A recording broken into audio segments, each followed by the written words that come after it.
Saw, dude. Saw, dude. Alright. Alright. I'm Victor. This is my partner Renee, Valentine, Ricky, and George.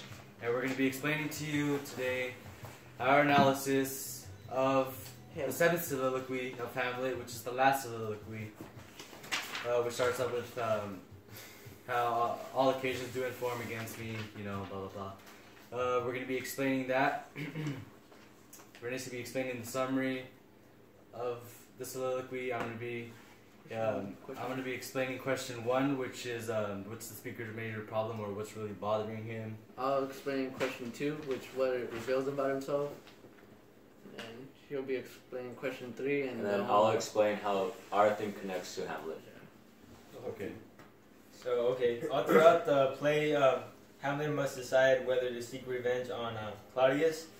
And then, on his way to England, Hamlet observes Fortinbras leading his troops through Denmark toward Poland. He questions the captain and learns that the Norwegians plan to go to war over a worthless patch of land in Poland. Hamlet lingers behind Rosencrantz and Guildenstern to reflect on the fact that these Norwegians and Poles are willing to die over land worth virtually nothing to anyone. Alright.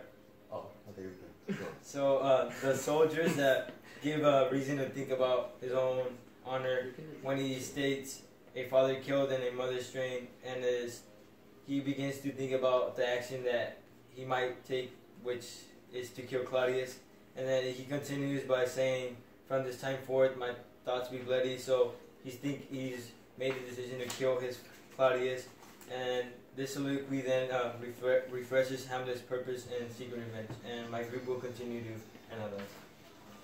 Alright, Hamlet's major problem in this soliloquy is that he accidentally killed Ophelia and Laertes' father, Polonius, that was the name, when he really attempted to kill Claudius, who killed his father and married his mother, so he wanted to avenge his father's death after his father's ghost came to meet him and told him all about everything that's been going on, that it was Claudius who did the murder.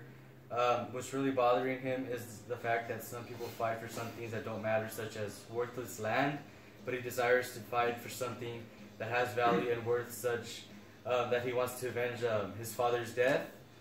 He's disgusted that his own uncle married his mother. He learns that he was given this potential and he needs to take advantage. And then a quote on Act 4. Scene 4 is Mixed Mouths at the invisible event, exposing what is mortal and unsure to all that fortune, death, and danger dare, even for an eggshell. Which is, like I said, some people fight for something worthless and fragile as an eggshell, whereas Hamlet wants to fight for something that truly matters. Alright, so what Hamlet reveals about himself is that he is very pensive, which means that he is very thoughtful about the course of events that are about to take place. He thinks about the outcomes, both good and bad, of the actions he is about to do. He doesn't simply do what he desires. He thinks about it first, and then he takes the action. He thinks to himself about the soldiers that Fortinbras brings up, which is when they have the conversation and stuff, who fight for worthless land. He reflects on this, concluding that men fight for things with no worth. Then he realizes he must do what his dad told him to do, which is kill Claudius, but not his mother. So what we can get from this is that the negative diction of puffed, eggshell, straw, fantasy, and trick, like such words like that, work against the meaning so that it seems ridiculous of Fortinbras to be losing so much, yet to gain so little land. And neither Hamlet nor the audience can be persuaded of the honor to be gained. So, he resolves this by standing up and taking action by using the power that has been granted to all men, which is the power to fight. Everyone has the power to fight. And with great power, he goes to attempt to avenge his father's death by putting an end to the Laertes and the life of Claudius. He killed. He has the potential to kill. He has the potential to solve this problem, but he faces a lot of issues which causes him to fail. He has these men who want to kill him, which challenges him when it comes to wanting to kill Claudius, who is his true enemy. You saw it in the video. Hamlet's mother also dies by accidentally drinking chloroform. In the video. In the video. These are challenges that come up that prevents Hamlet from killing Claudius. Sorry guys, I'm sick.